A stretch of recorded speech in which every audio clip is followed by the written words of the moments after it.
And if you've ever seen the what is the Kondo thing called? The magical Marie art of Kondo, the art of tidying, the magic of tidying or the something. magic of tidying up or whatever that is. If you've ever seen the show on Netflix, and I strongly recommend the show on Netflix actually, because she goes through it and you really see what she's doing. If you can see energy like I can, you can see what she is doing with these individual things because she has you, look at the thing and thank it for being in your life and then releasing it. Now, most things that is not necessary. Most things are just things and we don't hold on to them in that particular way.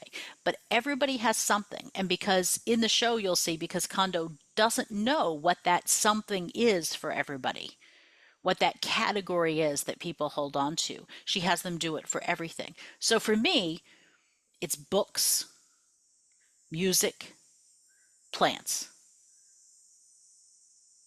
with like two exceptions. And by two exceptions, I mean two distinct outfit exceptions.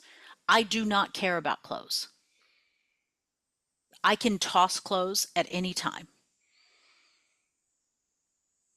But letting go of books is painful.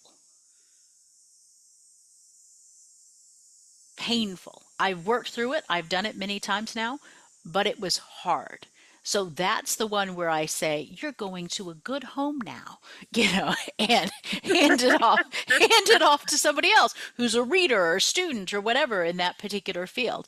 I felt so good about the last third of my academic books when I just posted in a local Facebook group and graduate students is what they were. Graduate students showed up to my house and said, I've been looking for this book. I would love to have this book.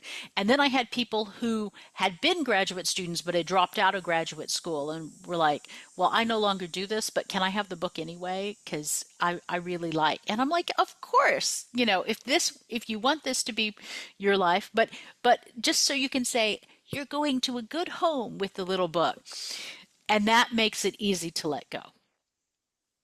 Okay. With clothes, I just pile them up, put them in the car, and take them to the charity shop. No big thing. Wow.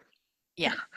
So I know. Can you imagine? Because you don't do that with clothes. You attach to clothes because you're a costume designer and that matters to you.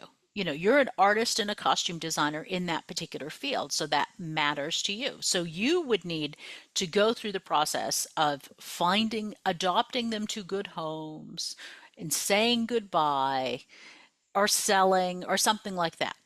That would be a process that you particularly need. So always think about what what you're engaged with and how you can let something go.